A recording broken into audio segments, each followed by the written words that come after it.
Hey, everybody, welcome to My EdTech Life. This is your host, Alfonso, otherwise known as Tech Teacher 1381 in the Twitter world. But thank you so much for joining us today and making us part of your morning here on My EdTech Life. And today we've got a great show for you. Today we're going to be talking about libraries and tech integration. And who better to get for this than one of my dear friends from here, this local region in the Rio Grande Valley. So I'm excited to have her here because she does some amazing things with tech and tech integration. We have Karina here, otherwise known as Q the Librarian on Twitter. Go ahead and follow her. You can see her Twitter handle right there below. So give her a follow for some amazing tech library stuff. And Karina, thank you so much for being here. I really appreciate you being a guest on our show today. Karina, go ahead and introduce yourself to our audience. Give us a little bit of just a little bit, some of that Q the Librarian flavor. I love it. No, thank you for having me. I am so excited to join you today and talk about my two favorite things, libraries and technology. So my name's Karina Quilantan, right? I'm also known as Q or Q the Librarian on Twitter and social media and stuff. But I am actually a library media specialist at a middle school called Jaime Escalante Middle School in PSJA, which is Far San Juan Alamo ISD, for those of you that are outside of the valley. And I've been an educator for 10 years. I've been a librarian for 5. I used to teach ELA prior to this, and I was always very involved in incorporating technology into my classroom. So when I became a librarian, it just kind of amplified that role and, the immersion of literacy and technology and multi-literacy in different aspects. So I'm just really stoked to talk about everything that's awesome in libraries and technology and how we can use it to get the let out. Awesome. Well, I'm excited. Like I said, I want to share, we were talking backstage, prior to the show, and I want to share the very first time that I met Karina. So I'm on Instagram, and I post stuff on Instagram. While I was still in the classroom, we were using Makey kits, Bloxels, we were doing all that good stuff and everything. And so I post that on my Instagram. And so one year I went to TCEA, and it was in San Antonio. And so I'm there just getting ready to go to the conference and walk. And as I'm walking in, all of a sudden I hear like, "Hey, it's you." And I'm like, okay. Mind you, I had never met her. I'd never seen her. Like, I didn't know that she was Q the Librarian. And then all of a sudden she's like, "Can I have a picture with you? Can I take a picture with you?" I was like, okay. And so I was telling her, like, she really, really made my day just because of that, And the great thing about it is, like, now, what I love is that we were connected on Instagram. We've never really met. And now through social media, through Twitter, we get to see and kind of interact with one another, see what great things each of us are doing and what the world is doing right now at this time and what libraries are doing. And so that's something that is great and wonderful. So I just wanted to kind of share that little story because now you're a guest here on my show. And I'm so happy. I had been looking forward to today because honestly, I see what you do for the libraries and the amazing things that you're putting out there and how you're getting your students involved. And even during this time of remote learning is something that's wonderful. And I think that maybe sometimes there may be librarians, people in those positions, and not even just librarians, but what you're offering and what you're doing can be something that can be used by teachers alike as well. So I really thank you for being here and just sharing all the awesome sauce, I love it. So Karina, I'm going to go ahead and start sharing your screen, and then that way you can go a little bit and talk to us about what it is that you'd like to share. And guys, thank you so much for joining us. Those of you that are joining us live as well, please make sure you can follow us on YouTube, Facebook, on my EdTech teacher page, Periscope, and Twitch. So we're on all those places. So all the awesome sauce is coming your way. All right, guys. So let me go ahead and share your screen. Yeah. And let us know what you want to share with us because you've got a lot of stuff. And we're going to share this wake up with everybody here today as well. All right. Yeah. Well, I'm very humbled that you, I guess, like the stuff that I share online, because ultimately, when I think of librarianship, I think of a network I think of a network of like-minded educators, and not just librarians, technology directors, technology instructors, educators as a whole. Education is the umbrella, and we all play our different roles. And librarianship is so multifaceted. We can embed ourselves. I just learned this new term online, the phrase embedded librarian. We embed ourselves in multiple aspects in our school communities. And I feel that virtual learning really placed a highlight on the abundance of resources that our librarians and our libraries can provide. And the great thing about this, and the thing that I try to advocate the most, is that we've been doing this forever. Librarianship, library media specialists, librarian teachers, teacher librarians, we've been integrating technology for as long as I can even imagine, I'm sure.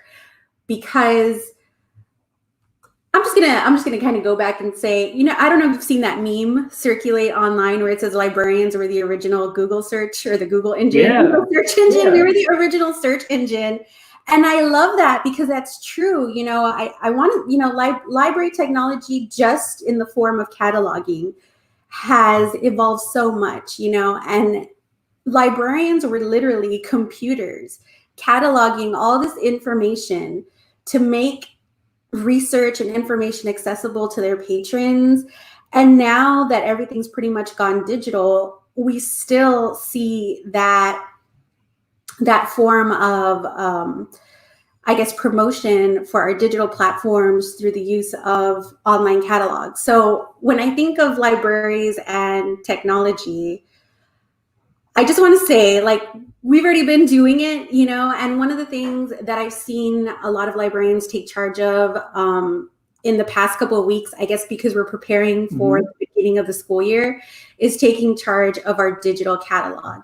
And this is something that I definitely want to refine also, because there have been certain features in my cataloging system that I've neglected, And so when we're thinking about how are we going to get these books out to our students, how are we going to get the resources, the different information available on databases, how are we going to get them out to the teachers, to the students, to the administrators, to anybody that's, wanting that additional support.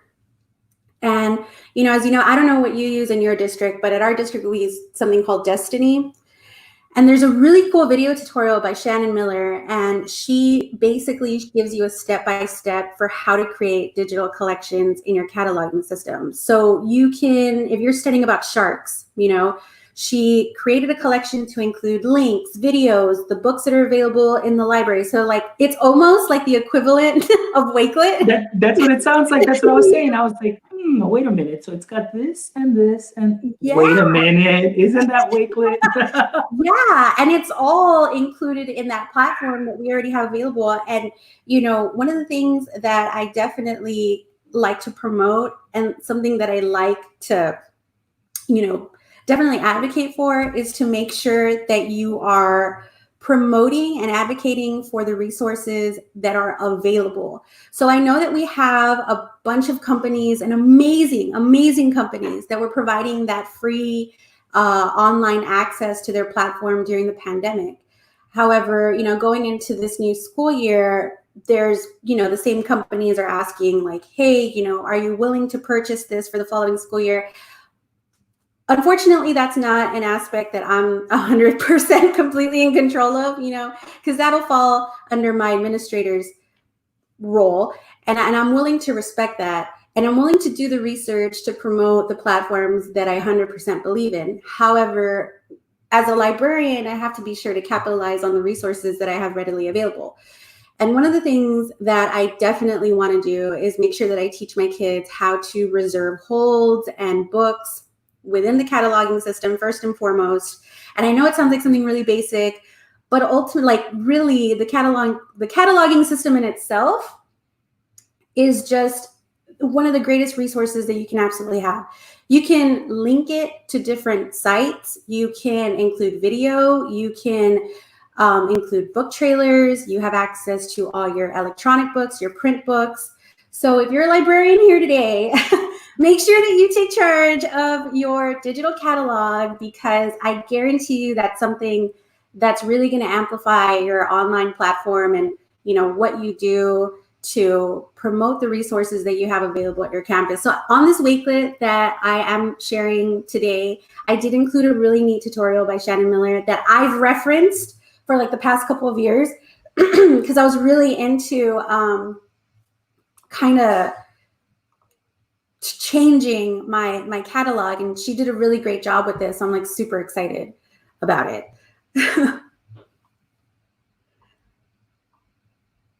And I just keep going, right? Yeah.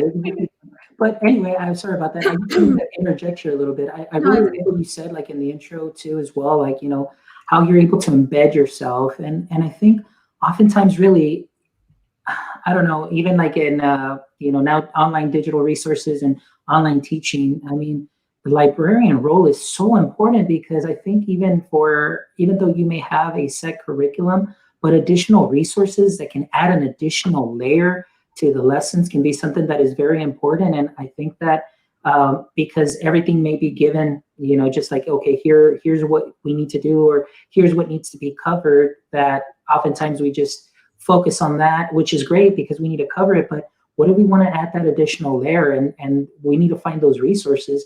I don't think there's anybody anymore more knowledgeable within our districts than our district librarians. And they're a resource that has a wealth of knowledge, like you said, like the original Google search. You know, it's like you come to me and say, hey, I'm looking for a book that maybe this is the quote. Oh, here it is. It's going to be, or, you know, because, last week I had Christina Holzweiss here, and, you know, she took me back to my youth, like when I was young, and even back to elementary. I still remember Miss Ibarra, my librarian from elementary, when we still had, you know, the little card catalog that you flip through the little cards. And then as I grew up and started having to learn how to do research, going to my local public library, and even became friends with the librarian there, that I would just go and she would ask me, Alfonso, okay, what are you writing about this time? And she would already direct me where to go. And that was prior to, you know, a lot of the technology use or platforms that we have today. So I love that now the Librarian Reach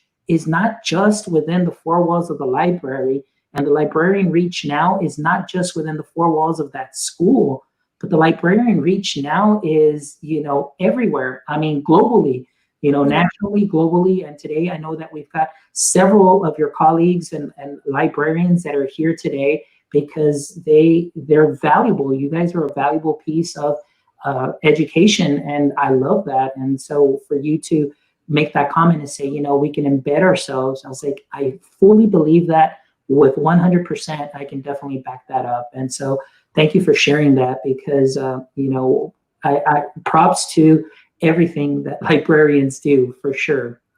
Yeah, and you know, I like that you say that we add that extra layer, because it's absolutely true. You know, it took a while for me to get my staff. I mean, don't get me wrong, my campus is awesome. Like, my teachers are super supportive, my administrators are super supportive. But I think before I got there, they had a different perception, you know, of how the library should function. And being a new librarian, let's say my first year, right? And I love to tell this story because I totally understand what the first year librarians are going through. I wanted to quit, you know, like I was so overwhelmed. I didn't have an assistant. So I created a club of kids, and they helped me in the library with day-to-day tasks. And, you know, that really helped me. I mean, ultimately, getting the students involved and getting the teachers involved in what I was doing in the library, asking for their input, asking for their advice, you know, in a safe manner, like sending out surveys, inviting them to lunch and learns, sending out emails, maintaining that additional outreach by sending out newsletters every 6 weeks, which my director like highly recommends, because in its true form, librarianship is a form of advocacy. Yes. Roles encompass every form of advocacy. We are the liaison between literacy and, that home connection. And I want to make sure that my community is involved. I want to make sure that my community, first and foremost, is informed. We can't do our jobs effectively if we're not willing to seek the feedback of our stakeholders. So anything that I do, I love that. yeah, like anything that I do, I really try to make sure that there's a voice that reflects my students and my teachers. My Library Ambassador Club, I make sure that whatever programming we're doing in the library for that school year is run by that club. Like, I want to make sure that our kids are seeing themselves in the programming, in the books that we select. We sit together by my computer. Hey, look, these are all the books that we have that are about to be released. I want to make sure we put them on a wish list. I don't have all the money in the world, as much as I would love, but they help me with my collections. They help me with, okay, here's a new tech tool. How do you want to see it in the classroom? Okay, that gives me an idea how to teach that lesson in my library lesson for my rotations the following week. My teachers, anytime that I'm about to place an order for anything, or anytime that there is a tech tool that I want to introduce, what do you think about it? How can you foresee yourself using that in the classroom with your students? Okay, now that we have an idea, let's do it. Yeah. Book you in the library and we're going to go full-blown library tech up in this place. And they love it, and I think because of my enthusiasm for what I do, creates a culture of, enthusiasm for the library. So one of the things that I really, really, really enjoyed doing during virtual learning was digital badging with my staff. Oh, man. I was actually on a Zoom call yesterday with a fellow librarian from New York, and she was asking me, like, how did you prepare for the pandemic as a librarian? And I'm thinking, man, it was kind of tough because I didn't know what to expect. I think everybody was on the same boat, right? We don't know what to expect. We still don't know what to expect. I think the only thing that we can agree on is that this pandemic has been completely unpredictable, undoubtedly unpredictable. And when all of this first started, I just had this really strong feeling. I didn't even really enjoy spring break because I had a feeling that we weren't going to go back, and I emailed my teachers during spring break. I'm like, I don't know how many of you are not at the beach right now, but like, for anybody that wants to learn, just in case and I mentioned, just in case your department, or colleagues from different campuses are mentioning Google Classroom or a possibility of online learning. I mean, I'm the type of person that needs to be like 100% prepared. That's how I thrive. And told my teachers, if you're feeling the same way, if you're feeling anxious and you want to know, maybe we don't use it, for all we know, there's no cases in the Valley then. And, I was saying, just in case there's a possibility, I don't want to step on anyone's toes and say, yes, we're going to be teaching from home. I'm like, but for anybody that was interested in participating in these webinars on Google Classroom, G Suite tools, just a basic overview, let me know. Man, I had a lot of teachers attend. Yep. And I think it's because we were preparing. I mean, I don't know if anybody else had offered that guidance for their teachers that early on. I mean, I can't speak for anyone else other than maybe what I did for my campus. But, I'm glad that my teachers trusted me enough, and keyword trust, because it takes a lot for somebody to, especially teachers, to reach out and ask for help. Very, very, very humbled to say that my teachers trusted me enough to guide them and help them navigate through these, new virtual initiatives that we didn't even see coming. And, the feedback that I got from that, just something as simple as, how to create a banner in Google Classroom, because the first thing my mind goes to is, how do we make things look pretty, guys? Wait, did you get a lot of emails saying, Karina, how can we get that gray overlay off our banner so we can see it clear? Yes. Oh my God. Yes. I don't know how often that was the number one complaint. If I had my top 5. I think that's awesome. Like the way you said, you just prepared. I mean, for our district too. I mean, we were, I didn't even know what spring break was because we started training right from that get-go, and just to see the numbers of teachers that were coming in for Google Classroom trainings, and then as this thing prolonged itself, coming to the trainings, and now I'm busy every day doing trainings. We're doing our level 1 modules, and teachers are being successful at passing their level 1 exams and so on. And I think that just being prepared. But one thing that I love is just the passion that you exude, and I'm a very passionate person as well. That I'm one of those that I want to get everybody on board. I want to help everybody. I don't want anybody to be left behind or feel left out. And I just try to do my best to build everybody up. And once you build that trust and that communication, just as you've done in that culture, the teachers will trust you. They're going to look for you, and you're there to help them out. And that's what I'm here for. I mean, I think that's a nice quality as being that servant leader, knowing that you're leading these teachers, but at the same time you're serving them, and you're not, like you're at their level. And you're building them up. You're like, hey, we're going to get everybody on the same page. And I think that that's very important. And so I love that passion that is really coming out, and seeing that. So I think that that's one of the things that really makes you very successful in what you do. So, I'm really happy that PSJA has you there. So that's awesome.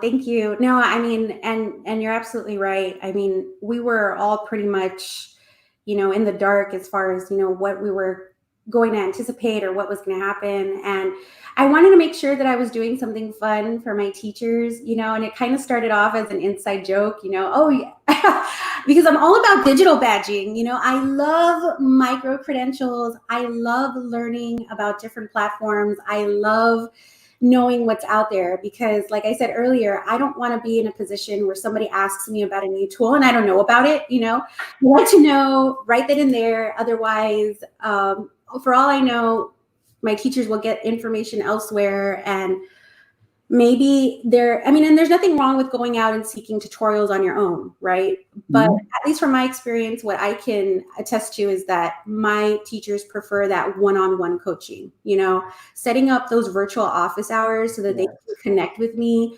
I make sure to send out little notifications like, hey, for anybody that's online today, I'm going to be available from 3 to 4 every single day. Let me know if you need a specific time. We'll lay out the schedule, see what I can help you with. But for the most part, I wanted to make it fun. I wanted to make it engaging. And I'm pursuing a doctoral degree in the fall for technology. And one of the things that I really want to focus, yes, we need more Hispanic people in higher ed. I know. And hey, I might even see you in some courses. Yeah, that would be awesome. That would be awesome. I'm pretty stoked about it. But one of the things that I really want to focus my research on is like the effectiveness of micro-credentialing in schools. And I really encourage my teachers to seek out that additional support by involving themselves in online courses for different media platforms that I really, really appreciate and really enjoy using in the library. So what I did was, for every lunch and learn that I provided, I made my own digital badge and made sure to issue it to the teachers, whether they decided to pursue the digital challenge or, participated in the webinar. And it didn't just stop there. Like, showcasing their digital badges. I told them, whoever's willing, make your own bunsy and slap on your digital badges.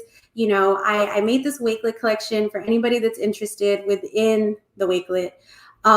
Different certification and educator programs that I've participated in myself, and one, things that I really enjoy using that they can, access for their own learning, because there's only so much that I can do, especially when it's just me, and I tell them, like, look, we're learning about technology in our lunch and learns, but just know that there are multiple avenues and venues for learning that you can access at your own time to get that additional support and extra experience. So in the event that there is, let's say, a certain obstacle that you face in your virtual instruction, there are multiple resources out there that can help you find the solution for what you need. And if you can't find the solution, that's what your librarian's here for, you know? Mm-hmm. So one of the things that I really want to do with my staff this year, and I actually saw one of my teachers here. She's awesome. I've been telling her, I want you to be my guinea pig. You're gonna get all the digital badges. Like, you know, we're gonna pump up our staff. You know, I decided to pursue my Google trainer, my MIE trainer certification so that I can get my staff Google certified, you know, Microsoft Innovative Educator certified. Mm-hmm. And just so I know, it kind of serves as like not just a digital portfolio of my skill set, but a symbolic reminder of all the things that I've learned, but all the things that I still need to learn, because we know the technology moves at such a fast pace that it's hard to keep up with sometimes. So at least I know, oh yeah, I learned about Edpuzzle the other week. Let me see what updates are up there, you know? Yeah. So I've been making an ongoing list on my notes on my phone, like, okay, Flipgrid has updates, Wakelet has updates, Google Classroom has updates, Google Meet has updates, Bunsy has updates. And, you know, I'm just making an ongoing list so I know that, you know, none of my topics are, you know, exhausted, or that, you know, there's never anything to not talk about, because there's always something to talk about. And regardless if I've taught something before to my teachers and staff, there's always that new component of technology that they're always integrating, you know, little updates that they make from here and there. The autosave feature on Wakelet, you know, that's something that I can go over, because that was one of the things, like, oh, I have to constantly save it. Yes, but now you don't, you know, now you don't. Yeah. And now my students can access Wakelet on their mobile devices and be collapsed. So just like little things here and there that I'm making an ongoing list of, which I highly recommend to, you know, any librarian, is make an ongoing list. Whether you make that on Wakelet or notes on your phone or a Google Doc, make an ongoing list of the things that you see online, of certain updates for different technology platforms that you absolutely love, because I guarantee you, the person that jumps in, let's say I have a new teacher and all the updates that they just received as a new teacher just happened in July, and I taught about the topic in March, and they asked me the question in August and I don't know about it, you know, like, I want to be sure that I'm 100% prepared. And I think that preparation is key, especially right now. You know, we have to be readily available for anyone and anything, because that is what sustains the viability of our careers. You know, like, we see these unfortunate, you know, social media posts and announcements that, you know, librarian roles are being cut, you know, our funds are being messed with. And, you know, how do we advocate for ourselves? How do we promote ourselves? I like to say that in my own advocacy fashion, I like to pursue micro-credentialing because it adds to my skill set and it shows my employer, this is what I know. I am a resource. I am knowledgeable. I can help you. So don't ever get rid of me. No. Don't get rid of me, because you know, it is a form of advocacy, you know, involving ourselves in different technology initiatives, you know, asking to be part of those committees, asking to be part of the meetings, put me on the, you know, the staff meeting agenda. I ask every time. I ask my administrators, what are you talking about? Let me see what I can plug in here that might be relevant to what you're talking about. And even then, maybe it's just a quick, you know, what I call a Q-tip. Yeah. A little Q-tech tip that I can just kind of plug in there. And, you know, I want to be conscientious also of my teachers' time. And I want to be conscientious of the fact that they're all at different experience levels. So, you know, something that I definitely have to keep in mind is that we are all, you know, very much immersed in technology on a day-to-day life, you know, whether we're having it on our phones, on our computer, on our iPads, or just about, you know, anywhere. I do have to remember as a trainer, as a technology trainer, that all my teachers are at a different level when it comes to technology. So, you know, I sent out a post survey at the end of the year saying, you know, I'm really trying to refine my skill for you. I'm not willing. I don't mind putting myself out there to ask for that additional feedback from you, because I want to make sure that whatever I'm doing is consistent with your goals, it's consistent with our school's vision, that's aligned to what we believe we should be doing as a school community to ensure the success of our students. So here's this feedback survey. What is something that you feel I need to work on so that I can tackle that in fall? And oh my God, thank God all the responses were good. I was so nervous. I was like, oh my God. I was like, these people, I hope nobody tells me I'm a weirdo. No, but that's something that's key. And, it's something that's very important. Always get that feedback. And as much as sometimes you may, have some negative comments, but that only helps build you up. And so, at every training, that I do, the same thing, it's always like, here's the feedback form. I'm always looking to better improve my skills. Yes. What can I do different? Because if you improve and you change those little things, I mean, even something simple, so one day I got a feedback, it's like, hey, I'm following you on the screen, but I kind of lose where you're clicking. Yes. So then all I did was just change my mouse pointer to a different color, made it a little bit bigger, and just, to know those things, because those are things that sometimes don't cross our mind, but it makes a big difference, when you just do those tiny things, people can follow along, and feedback is always great. And like you said, also going back to micro-credentialing, I mean, being very proactive and finding out all these things that are free, that are out there, that you can do on your own, and just simply follow the steps, that being proactive really shows your employer, like, wow, look at this person and what they've gone above and beyond to do. Because sometimes, teachers, we can, or us, we can be complacent and just say, oh, well, we'll just wait. And but like you said, you need to keep up with the updates, everything that's new, start putting out and say, hey, they've made these changes. This is what we're going to do now. It's all very important that we ourselves become very knowledgeable. We have our credentials to back all of that up. And then also, because then everybody that you help, they'll trust you because you've gone through it, you're gone through the process, and now you're building them up too as well. And I just love that relationship building, and that aspect is so wonderful and so great. So that's really excellent that you're sharing that, and especially these resources that you're sharing too with them, where they can go and be proactive and get some badges and start learning platforms that are free, that they can introduce into their curriculum. It's something that's awesome. So kudos to you, Karina. That's amazing work. Thank you. Well, I mean, I actually started that collection, and then I saw, because of your post, because I love following everything that you post. Stephanie says, oh my God, you're such a Twitter stalker. I know it, I'm trying, there's power in numbers, there's power in connecting. And the librarian that I was chatting with yesterday, she said, you are a connector. You're part of this, professional learning community that advocates for librarians across the Rio Grande Valley called, RGV Library Squad. Mm-hmm. Make sure everybody follows.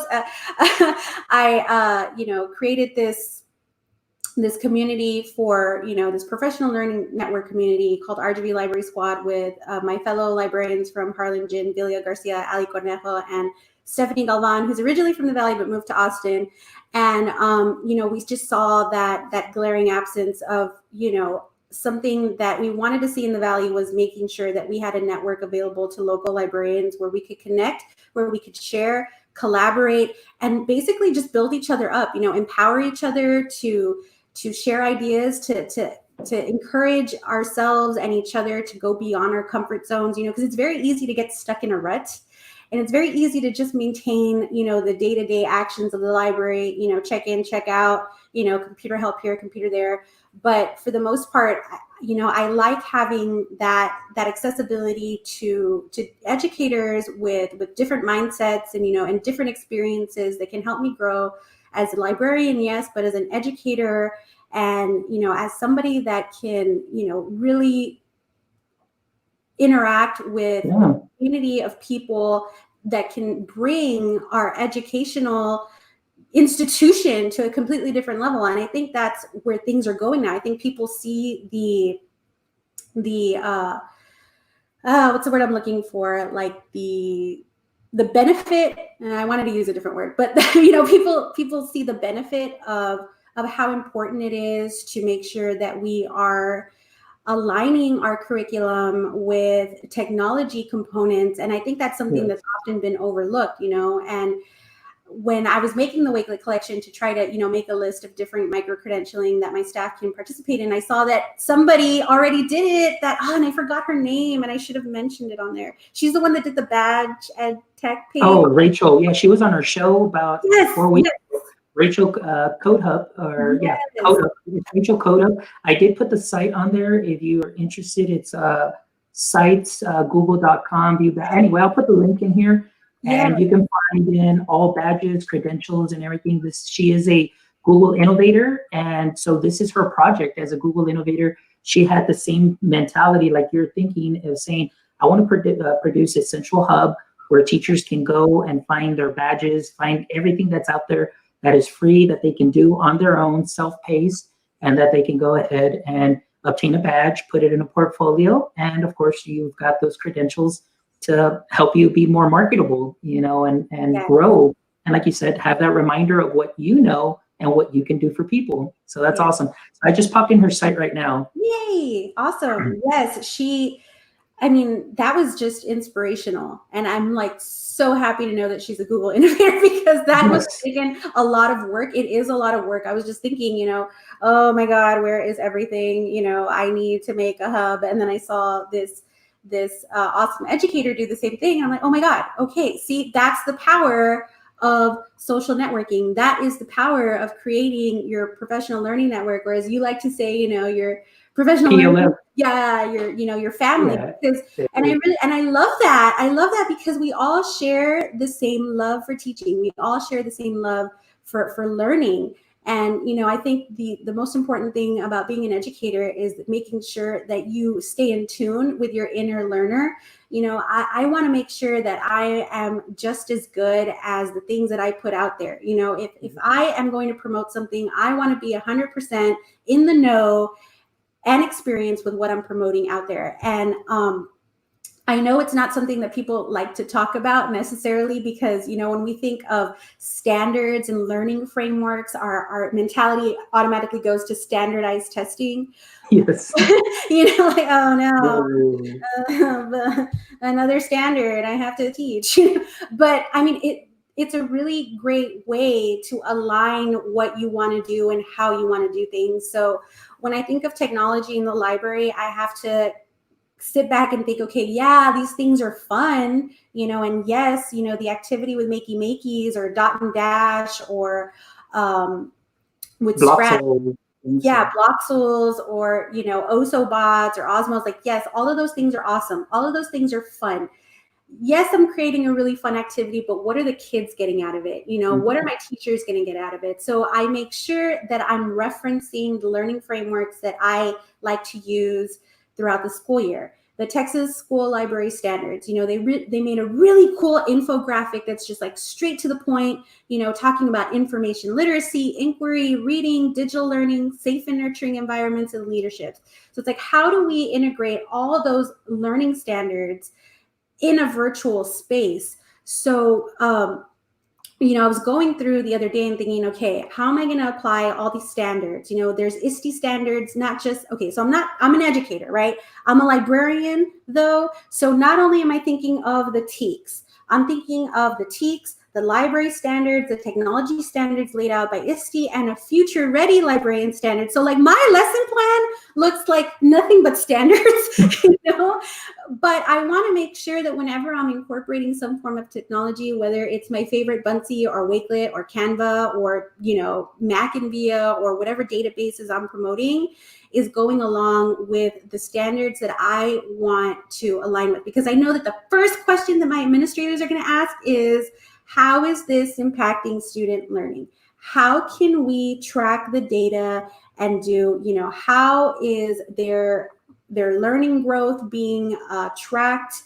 What is it that they're getting out of it? How can we make their learning tangible at the same time, aligning it to what we have to do in our curriculum? So anytime that the teachers come to me, and I love working with the social studies teachers specifically, because one, I'm a history buff, and two, they're just a really fun group. But they make it so fun. Like, for history, we do digital passports, so anytime that they're exploring a different country or a continent, there's a stamp on their digital notebook, and it's like, well, what is that connected to? So I go back to my standards and think, oh, it meets this aspect of librarianship. It meets this aspect of, the standard. So I wanted to make sure I included that in the collection, because I don't think that that's something that we need to overlook. I think it's something that we really need to, think of and incorporate thoughtfully, so that we're making meaningful impact and meaningful strides for our students. Because ultimately the goal is to make sure that our kids succeed, right? But in order for the kids to succeed, I need my teachers to succeed. So I want them to know that, like, hey, yeah, you have to integrate all these standards, but just so you know, so do I. Like, we're all in the same boat. I'm not behind my desk all the time. I'm not reading every book in the library like that stereotype. I have standards to abide by also. I have things that I need to do, and what I do incorporates your role also. So as long as we create that partnership and mutual understanding that we're both in it to win it, and we're both in it with the same goal in mind to have our students succeed, then I think that's ultimately where the true partnership is formed, that the teachers are aware that we are just as much as an educator as they are, because we have all these, yes, we went to school for library science, and yes, we may have this extra credentialing, but at the end of the day, I want to be that person that they trust to go to, and that they know that they can relate to, so that they're not afraid to ask for my help, and, when we're thinking about virtual libraries and how I'm going to connect that to my staff this year, I'm used to being on a rotation for classes. So I'm thinking, I'm going to bring Library Day online, we're going to meet on Google Meet. I'm going to have a set schedule. Just like my teacher was supposed to meet with me on Wednesdays, we're going to meet on Google Meet on Wednesdays. And the same lesson that I was going to do with them in the library, I can somehow adapt it and, refine it for online learning. So I know a lot of the questions that I get from librarians, especially like in my messages, like on Facebook or Twitter, on Instagram, it's like, how do you do this? How do you do that? Well, just planning it out. And the way you plan it out is by going back to your standards and see where you can plug in those different tools to help you navigate, what you're going to do throughout the school year. So, some of the things that I've done in the past is like virtual read alouds, virtual makerspace activities using social media so that my kids have that access, recording them so they have access to it in Google Classroom, creating a virtual library on Google Classroom, not just for the students, but for my staff also, where they can access resources that they can, reference to at a later date, or for like self-paced learning, using those online databases, because I know that the majority of my teachers do focus on research throughout the school year. So I want to make sure that those are accessible. And I don't know how much heat I'm going to get from this, but I saw a lot of teachers and educators focus on their Bitmoji classrooms, right? And I love it. They're so cute. Don't get me wrong. Oh my God, they're adorable. They are adorable. I love them. But being a librarian is also reminding teachers about copyright, Yes. Copyright. And as much as I loved the Google Classrooms, and I love that my teachers are getting on that bandwagon too, a part of me has to say, okay, just so you know, whatever images you're looking for online need to be for free use, for free reuse, and, teaching copyright and citations. And we think that all of these things are just for students, but it's for teachers too. We forget too. And it's very easy to go online and just grab something. And part of our job as a librarian is to make sure that they're navigating a virtual space safely, ethically, and responsibly. Yes, and that's one thing that I wanted to say, because in all of this, what I'm seeing in my head, the big picture of this too as well, is you meeting with your students, having those digital lessons, they're building up their digital literacy skills, and then learning several platforms that later on they can go ahead and integrate in all their multiple subjects. But more than anything too, the digital citizenship, which is something that is very important, how to act respectfully online, how to use appropriate pictures, copyrights. And I had Mary Alice Curran on the show, and she's a big digital citizenship advocate over there from the New Jersey area in that sense. And what she liked to call it, and now I'm going to use it too, it's a hashtag digital sportsmanship, because digital citizenship, she calls it, she says, it sounds too strict, But digital sportsmanship, it's like you're taking those skills and you're working together as a team.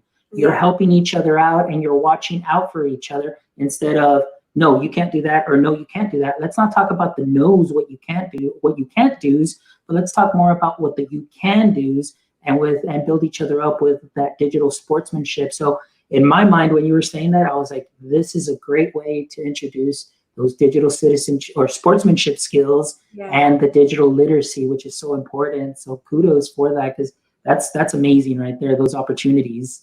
Yeah, definitely. And I think I'm going to start using that now. I made a collection of copyright resources for my staff, and I called it Digital Citizenship something. So now I'm going sportsmanship. Yeah, now I'm going to change that because I love that. And yeah, that encompasses so many different things. I love that. I was like, so shout out to Mary Alice Karan. Thank you so much for being on the show. And I know I get to participate with you in Digital Sportsmanship Week coming up in October. So I'm excited. But a big shout out because now it's a hashtag digital sportsmanship. All right. So thank you, Mary Alice. Yes, I love that. That's perfect. You know, I'm going to add that to my calendar. I make a digital calendar on Google Slides. And I use it not just for planning, but also to, I send it out to my teachers so that they are given in real time updates about when the library is being used and all that. So I'm going to add that to when it's Digital Citizen Week or, you know, digital sportsmanship. I'm totally for that because you're absolutely right. You know, we work together to, you know, we talk a lot about working as a network and working collaboratively, but we need to make sure that we're keeping in mind that we're doing this ethically also, you know, not just to share, but to share things ethically and responsibly, and that we're creating that safe and nurturing environment, not just for our students, but for our staff, so that everyone feels validated in their learning. You know, I mean, I want to make sure that everyone feels empowered. By the end of the day, I just want to make sure that everyone feels empowered and that everyone feels, you know, useful and knowledgeable about the things that they're going to be utilizing throughout the year. So, I mean, I'm absolutely 100% grateful to be where I am right now. I absolutely love my campus. I love my staff. I love my administrators. And I love that I'm in a role that can reach so many audiences, and that I can use my platform to advocate, not just for my profession, but for my students, for my community, for my staff, everybody. Because we're all in this together, and we're all going in with the same vision and goal in mind, is to make sure that we succeed together and that no one's left behind. And, you know, just being that available resource for my staff is something that's very humbling and something that I just absolutely love. And which is why, you know, I want to go back to school also to expand my reach in that, because it's something that I'm very passionate about, and I want that energy, you know, to rub off on everybody else. I want to know that, like, this is, you know, if you weren't putting technology at the forefront of your curriculum, just know that you need to do that now. You know, you need to do that now. And if it was something in the back of your mind or something that you've maybe haven't 100% incorporated, now's the time. You know, if you didn't do it yesterday, you can do it today. You know, there's no shame in saying that, oh, you know, I haven't done that yet. It's okay. Because like I said, we're all at different levels. We're all at different experiences. And just because you didn't incorporate something last year doesn't mean that you can't go in full blown in August, you know. And if you need that help, reach out to your librarians. We are awesome. We're knowledgeable. We're trained for this, guys. We're trained for this. Exactly. No, that's awesome, Karina. And so I just want to thank you for being here on the show today. And really, I love that I got to share your energy with everybody that's out there watching, and some of the things, like you said, that I am right alongside you, is being that connected educator. And that's the whole purpose of the show, My EdTech Life. It's not a show where you just come in and you have Q&A and I ask you 5 questions and you leave. It's so people can get to know you, they get to see you, they get to know your experiences, and they get to see that you're approachable, and that anybody in the Twitterverse, in the Facebook world, or in YouTube, or anybody that's watching this today, that they feel comfortable enough to go and reach out and ask for that help and say, hey, you know, and of course that's starting even with our staff members or teachers and so on, but it's all about being connected. And so thank you so much for, you know, being here today. And I am so honored because again, I see the amazing things that you're doing on your Twitter and with your students, and you know, that passion really, really shows. So I'm excited, and I've had a lot of fun this morning just with sharing with you and waking everybody up with this enthusiasm and laughter in the Google. So everybody out there that's watching, thank you so much for joining us today. But before we leave, what I'm going to do is I'm going to go ahead and put in a Google form in here. If you can go ahead and fill that out, and it'll be for a chance to win some My EdTech Live stickers here that you'll get. So go ahead and fill out that form, and we'll select a winner later on today. Thank you guys for watching. I appreciate all of you guys that are tuning in on Facebook, YouTube, Periscope, and Twitch. I really appreciate it. And again, we had a stellar guest stellar guest today. Q the Librarian. Look her up. There's her Twitter handle. Look her up on Instagram. Look her up on. She's got her YouTube channel too as well. She's got her Twitter account. Like always, she's putting out the awesome sauce. Literally, anytime I see any of her posts, it's always hashtag awesome sauce because she really brings it, guys. And thank you for all the ladies that joined us today from the RGV Library Squad. Let's be the librarian. I'm looking your way too. Maybe a future invite here to the show. Doors always welcome for the amazing things that you guys are doing. So thank you. Appreciate it, Mr. Teniente. Thank you so much for being here. Those Q-tips for sure are definitely awesome. I love it. So that's awesome. All right, guys. Well, thank you so much. We will be having another show right now at 11 a.m. and it's going to be the Virtual Innovator Academy chat. It's going to be just an informal chat for several of us that signed up to be in the Google Innovator Academy, the virtual academy that's happening. And we're just going to share our passions, share our inspiration. We're going to go ahead and just talk about our how might we statements and how we can go ahead and share that passion with everybody else so they can go ahead and apply in the future as well. So that'll be coming up right now at about 11 a.m. But thank you so much for joining us. I'm going to go ahead and sign out now, but you can catch this podcast later on today. It will be uploaded on Anchor. The Wakelet collection will be uploaded, and we'll check you guys later. Y'all take care. Bye. Wave. Bye-bye.